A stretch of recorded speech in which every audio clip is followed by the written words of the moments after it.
Pada PRU 12 pada 8 Mac 2008, Anwar mengetuai apa yang menjadi Pakatan Kemudian yang berjaya menamatkan dominasi 2/3 kerusi di Parlimen yang dipegang oleh Barisan Nasional.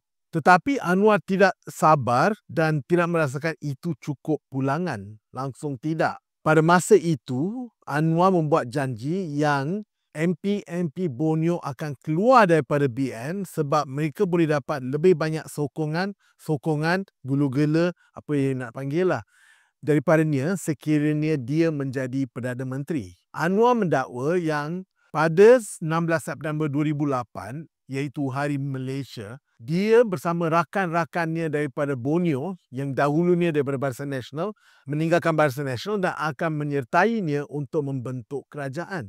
Inilah yang memulakan pertandingan kasih sayang, isu siapa di tanah Melayu yang boleh memberi lebih kepada pemimpin Borneo. Autonomi dan bayaran kepada dua negeri Borneo mula meningkat. Pada 2021, Parlimen meluluskan pindaan perlembagaan untuk menambahkan Kuasa Perjanjian Malaysia 1963 ataupun MA 63. Ini membuat Sarawak minta lagi, membuat Sabah meminta lagi. Untuk hari ini pula Sabah yang minta lah. Tapi kita perlu tanya, mana hadnya? Sebab kini dah dekat peha.